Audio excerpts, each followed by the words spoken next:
Hello and welcome to North Country Matters. My name is Donna Seymour. I'm a member of the St. Lawrence County branch of the American Association of University Women, one of the civic partners for this show. Today we have Steve Todd with us. Steve is the superintendent of the BOCES region in Lewis, Jefferson counties, and actually several other counties as well. Yes. So it's great to have you back, Steve. You're one of our favorite guests. You've been coming on the show now for several years. Well, thanks, Donna. I always love coming here, and with roots in St. Lawrence County, it's always a treat to be able to come up here and talk with you. And when we talk about education matters in your BOCES districts, it's like talking about education matters in our BOCES districts because the North Country has the same set of challenges. We do, and we do so much work together to try and solve those challenges. We share so many programs. We partner so often with St. Lawrence Lewis BOCES that it's almost like we're one entity because we work so closely together. So, Steve, take just a minute to tell folks about something about the school districts in your BOCES region. There are 18 component districts, the same as we have over at this end of the North Country, but it's a pretty diverse group of school districts, isn't it? Yes, it is. It's 18 districts spread across 5 counties. Jefferson County, I have 11 districts, all 11 districts. Lewis County, 4 of the 5 districts. Harrisville is the only Lewis County district because it's split between St. Lawrence and Lewis counties. That's part of the St. Lawrence County BOCES. So 4 of the 5 there. 1 district in Oneida County, Adirondack Central in Boonville. 1 district in Herkimer County, in Old Forge, the Town of Webb Union Free School District. And then tiny Inlet Common School in Hamilton County that has fewer than 30 students. So tell us what a common school is, because they're not very common anymore, No, are they? they're not. It was the original organizational structure for schools going back a couple hundred years, your traditional one-room schoolhouses, if you will. And though Inlet has, I think, 2 or 3 rooms with their schoolhouse, they're not much bigger than the one-room schoolhouse. And historically, the common schools grew into union-free schools in many cases, which then we saw became central school districts. Now the predominant model is central school or city school around the country, but there are a handful of common schools. I think maybe 5 or 6 left around the state of New York, and a few dozen union-free schools. Not that many in our part of the world. Quite a few on Long Island. Mm-hmm. Is it a K-12 school? Inlet is they only do their K-6, and then they tuition their 7-12 students to Town of Webb next door, which, again, the giant neighbor with 200 students. So we have very diverse, like you said, Watertown City School District and Indian River Central School District, my 2 largest, have over 4,000 each. And my smallest has about 30, and I've got a little of everything in between. Right, so that's, as I said before, a very diverse group of schools that are all clumped together in your BOCES region. Well, since you were here last fall, there have been a lot of changes to the public education roadmap, haven't there? There sure have. We have a brand new Secretary of Education in Betsy DeVos, someone who has never been inside a public school except apparently as Secretary of Education. She has no experience at all in education other than as someone who has spent a lot of money trying to promote what her ideas are. And so one of the problems with that is that she's never actually personally experienced the kind of things that most families have who have kids who are in public schools and who are trying to get their kids ready for college or the work world. So the Board of Regents and Commissioner Ella have come out pretty strongly against some of the proposals in the federal education budget, and I'm sure that was a hot topic of discussion when you were in Albany earlier this week. It was. What can you tell us about what you think some of the changes are that are coming down the road from the federal government, and how will that affect schools here in New York? Sure. Well, I think the first thing I would say is, and I try to caution everybody on this, because the President's proposals so far are just that. They are proposals. They're the opening salvo in a long, complex budget development and negotiation process. As we're seeing in Washington today as we speak, as the healthcare negotiations are going on, presidents don't always get what they want. And we're hopeful that as the negotiations unfold and as the Congress weighs in, both the House and the Senate, that the ultimate budget for the federal Department of Education, and therefore the monies flowing to the states, will look quite a bit different from what the President has proposed originally. But if you look at what he is proposing, it would be, in my view, I try to be very measured in the words I choose and try to be very, careful, because the words we choose matter.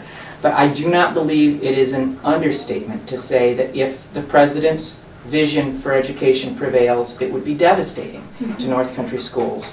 And I guess if I back up a little bit, I look at education, but in the context of a broader picture of all of our investment in our institutions and our infrastructure and all of the commitments that we as a society have made over the decades and the centuries, that if you look at the whole picture of the budget proposal in general, it would be devastating. Because it's not just education, it's also nutrition.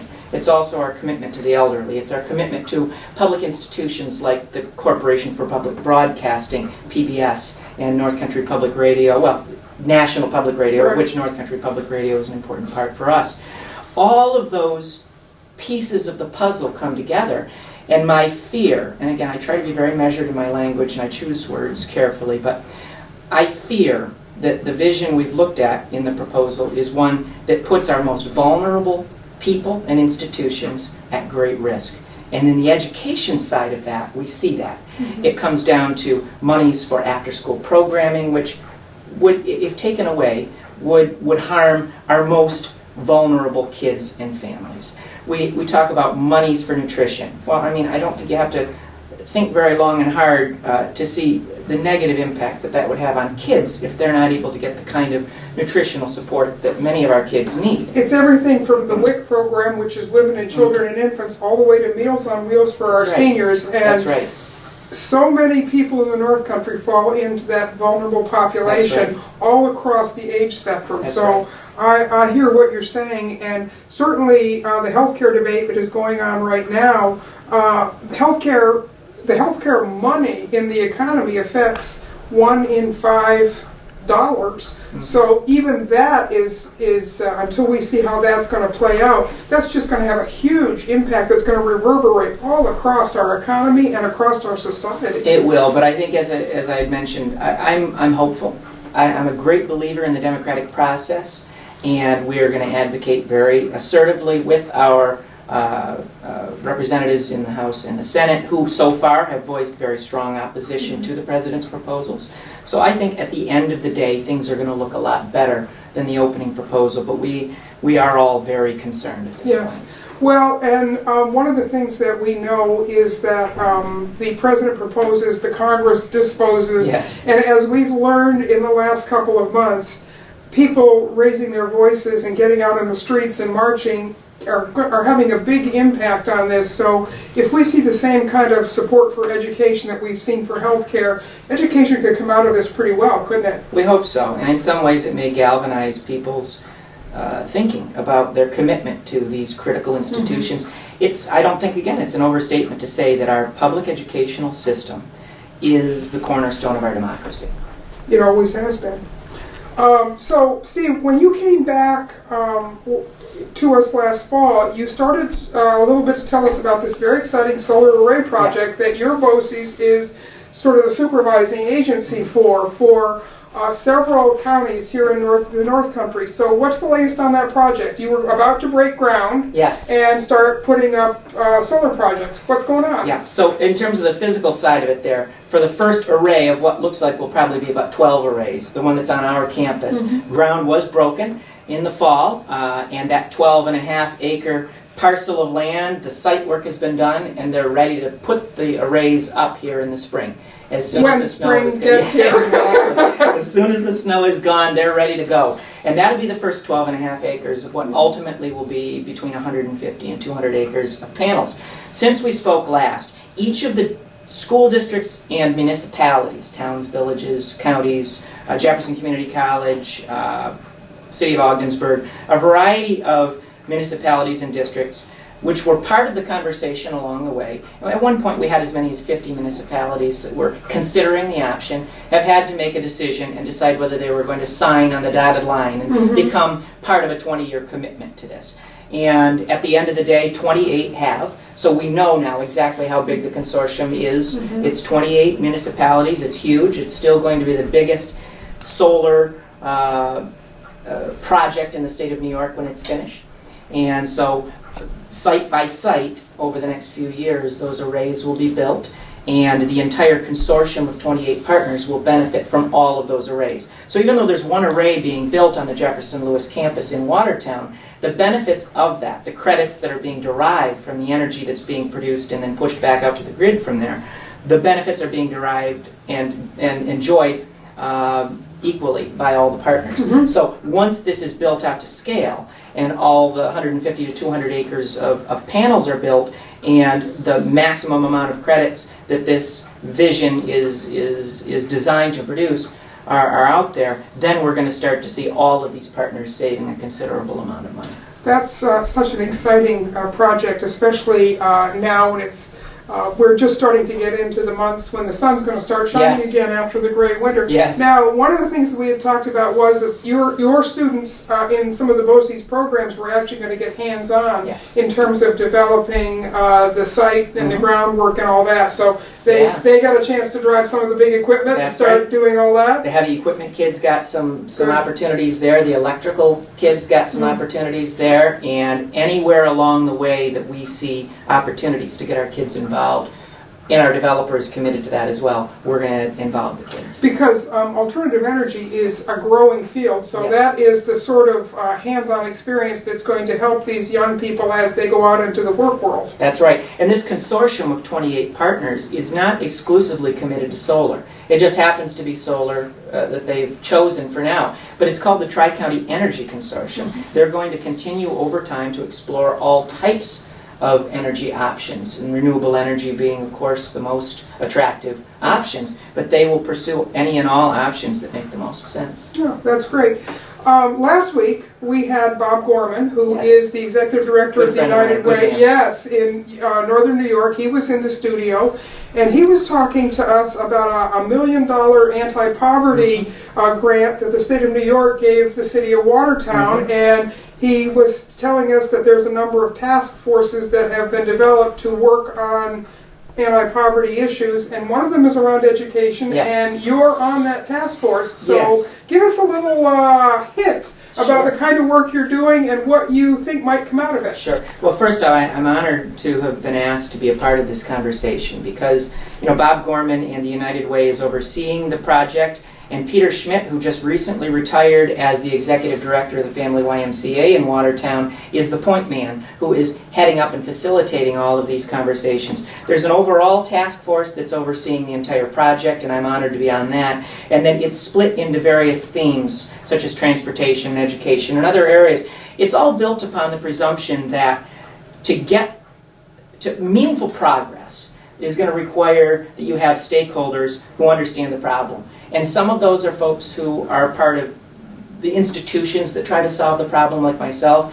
But I'm under no illusion that people like me who head up institutions have all the answers. The people who really understand this problem are the people who are living it. And the beauty of this task force, the greater task force and the individual task forces on education, transportation, and all the other themes, is that it includes also community advocates, who are people who are currently living the life of poverty challenges and are able to give us insights and say, this is what's really standing in the way. These are the things we think would be helpful. So in each of these task force conversations, education, transportation, and others, there are folks who are kind of a hand on the wheel of various institutions. There are people living the challenges, and it's been enlightening for all of us. I've learned more already even than I ever imagined.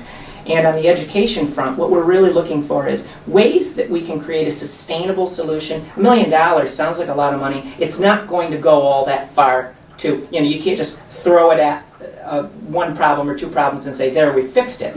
The idea is to find ways that you can use that as seed money to create a sustainable program or programs that will reduce barriers to access. And so in the world of education, one thing we're hearing is, we've got programs, but people can't get there. And so someone who perhaps didn't successfully complete high school and is trying to find a way to complete an equivalency program. We have 3 equivalency programs in Watertown. Ours at Jefferson-Lewis BOCES, one that's run by the Children's Home of Jefferson County and one that's run by Jefferson Community College. We're all represented as institutions on this task force. And one thing we've realized is, okay, it's great to have these programs and we wish more people would come to them, but they can't get to them sometimes. I'll give you an example. So there's a bus system in the city of Watertown. One would presume, okay, we've got an institution that'll get people where they need to go. Our campus is not in the city of Watertown. It's about a third of a mile, quarter of a mile outside the city of Watertown. The buses stop at Walmart on Arsenal Street. That's a barrier. So these are some of the simple but often overlooked types of things that this task force, I think, is going to help us to identify. Another thing we've noticed too is, why should there be 3 different institutions struggling to try and fill their classes of equivalency? So we're talking with Karen Richmond, the head of the Children's Home, and Carol McCoy, president of Jefferson Community College, on trying to find ways to realize the natural synergy that does exist between our programs. So these are the kind of things that this process is going to bring to light. I'm excited about it. Yeah, you know, one of the things, in speaking about that particular aspect of it, one of the things that we find is that often there are programs like that and they overlap, and because they overlap, they leave a hole somewhere else. That's So right. if we can find ways to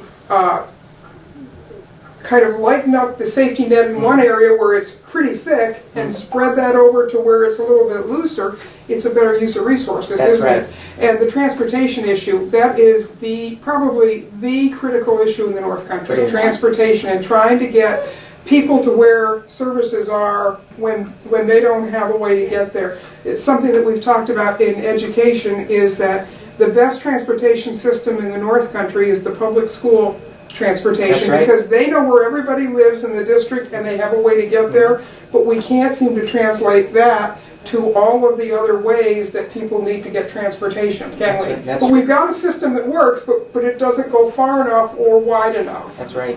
So, well, good. I'll be looking forward to hearing more about that, because what you do in Watertown can be a role model for other communities in the North Country who are facing some of the same challenges. I'm hopeful. Yeah. I'm hopeful, yeah.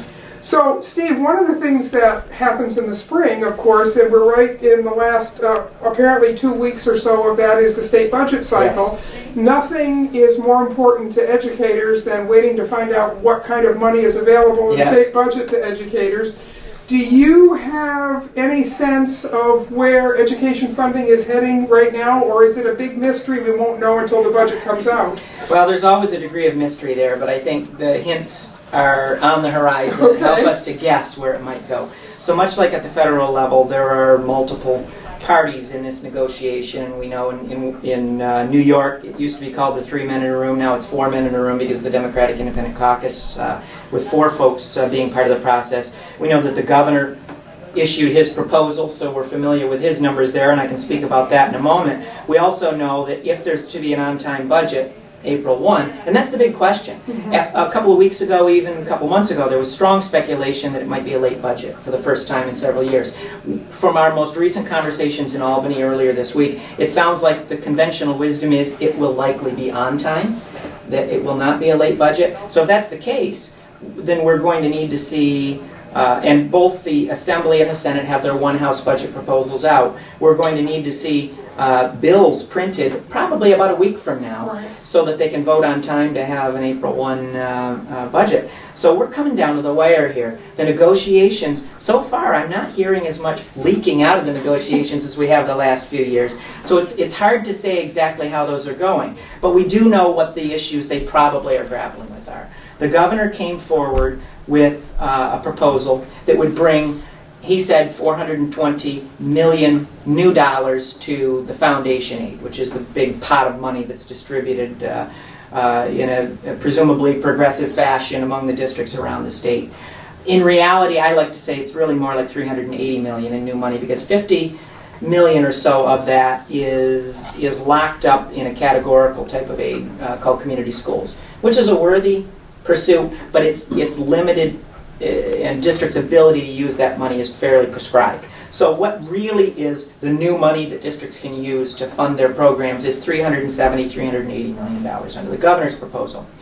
The Educational Conference Board, which includes the School Boards Association, the Conference of School Superintendents, Rural Schools Association, the PTA, NICET, all the various partners in the Educational Conference Board asked for a couple of $2 billion in new money. And so we know it always lands somewhere in between that top and bottom.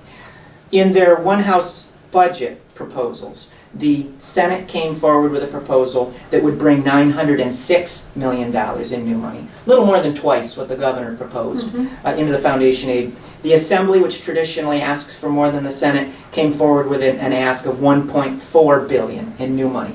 So my guess is this: if past years are any indication, it'll land somewhere between 1.4 and 420, and I'm hoping it lands closer to the 1.4. So my guess, again, is it'll be somewhere between the Senate and the Assembly. So we may look at something a bit north of $1 billion, maybe a little bit south of 1.4. If we land somewhere between $1 billion and 1.4 billion, it certainly will be much better for districts than the 420 that districts have seen aid runs on. And I think more would be better for our districts because certainly money is very tight for them. That's my biggest guess at this point. Well, as you say, it's you can polish your crystal ball all you want, but it's what happens in Albany that will actually determine things. Yes. So as we chatted a little bit before, Steve, one of the big questions today actually is what's going to happen with the healthcare proposal, and if we end up losing the Affordable Care Act without the kind of replacements that we need, and certainly the Trump Care bill doesn't have, it's going to have a big impact here on the North Country. As many as 72,000 folks could lose their insurance. Many of those are children. Yes. And Medicaid funding is a critical part of making sure that public school students with disabilities and health challenges actually get the education they need. A lot of Medicare money actually flows to the schools. That's right. So what do you think the impact if this Medicaid funding cut will be if that bill passes in the House today, or if it passes in the Senate down the road? How's that going to impact education in the North Country? I've used the word before and I'll use it again. It'd be devastating for our kids, and the most vulnerable kids and families will feel it the most. So that's another major consideration and concern. I mean, I'm gratified, for instance, that our healthcare partnership with St. Lawrence Psychiatric Center, and we've talked in previous conversations about the clinic that they have on our campus, that they are committed to accept patients regardless of ability to pay. So though they do indeed bill insurance if the families have it, if they don't, they still see the kids and they still treat them. So that particular avenue will move forward regardless, and I know there will be others as well, because we have a commitment as a North Country community to try and do the best with our limited resources. But my God, it would be devastating if folks lost what few avenues of access they have to health care. We're talking, as you said, tens of thousands of really vulnerable people. Right, and the thing that one of the mandated forms of coverage under the Affordable Care Act has been mental health, and that is on the chopping block right now, and if it gets cut out, we already have too few services here to begin with. So the last thing you want to do in this program that you're doing with schools, it's actually, there's a huge prevention aspect to it, because you're identifying kids with problems very early in their careers, and if you can intervene successfully, it's going to save so much heartache as well as financial costs down the road, isn't it? I would agree. You can appeal to it in terms of a humanitarian posture, that it's so much better for kids and families not to allow kids to go to a crisis point before they're able to access much needed mental health. But even if you look at it just from a purely fiscal standpoint and take the emotion out of it, it is so much wiser. I mean, waiting until crisis comes and then forcing folks to go inpatient is penny wise and pound foolish. So, and we know that a lot of those people eventually end up in the criminal justice system, which is even more expensive. That's right. Well, the last thing we're going to talk about today, Steve, is it's public school testing season again. It is. The mandated tests for New York State start next week. So it's been a challenge the last couple of years in terms of that. There's been a lot of changes, though, that the state ed department has put into the testing system. So what do you think you'll be looking at next week in terms of how smoothly the tests will go? Will there be boycotts, or do you think things will go much better this year than they have in the last past? Well, we know in the last few years there have been families that have chosen to not have their children take the tests. And I expect there will be families that will do that again this time. But what I guess I would ask people to consider, and I understand people's concerns, I really do, and I value the thoughts we've heard from community members and family members and students and teachers. And I do believe that the Commissioner of Education, Mary Ellen Alia, and her team have worked very hard to try and listen to those concerns and address as many of them each year in the last few years as they can. The tests are shorter than they were. That was one of the considerations. The length of the test it's untimed now. Kids can have the time that they need if they want to take longer, so it removes some of that stress that was another major concern. A third major concern is about, I would say, probably 65 to 70% of the way towards being addressed, and that is making sure that all of the questions were written by New York State teachers. The previous vendor of the testing contract, Pearson, was removed and was replaced by a new vendor, Questar, which now doesn't write the questions at all. It just helps to facilitate the development and processing of questions that New York State teachers wrote and vetted, and then vetted again, and then vetted again. But because the test development process is about a 3 to 4 year cycle of developing a question, vetting it through several committees, field testing it, getting it onto an ultimate test, there are still some questions in the test bank for this year's test that were from the old model, and a good many that are from the new model. Next year, I believe, is the first year we're going to have all questions written and vetted exclusively by New York State teachers. So I guess what I would ask people to think about is to understanding their concerns and recognizing that they do have valid concerns and they love their kids and they care very much about what's best for their kids. I would ask them, though, to look at the improvements that have been made and to balance and weigh it and say, none of us love testing. I doubt there's anybody who would say, yes, I love to sit for a test. But there has to be some degree of assessment in our educational system. And I think over time we're seeing improvements. And in the long term, what I dream of, and I think what the State Education Department dreams of, is an entirely different model of testing that's more authentic, that's not based on standardized tests, but is based on performance-based measures, that's more embedded in the instructional process. And I'm hopeful that we can get there before the end of my educational career, because that, I think, will be the answer to all of these concerns. Right. Well, we have, as always, managed to pack an awful lot into just a half an hour, so thank you very much for coming in, Steve. It's education. The education field is always changing, and in some ways there are still some constants, so it's nice to be able to touch base and find out where things have changed and what we need to keep working on just the same. So thank you. These conversations are a production of North Country Matters, which is filmed here in the Potsdam Public Library's Fred W. Cleveland Computer Center. The partners for this production are the St. Lawrence County branch of the American Association of University Women, the St. Lawrence County unit of the League of Women Voters, and the Potsdam Public Library. Thank you, and remember, our North Country matters. Steve, thank you. It was just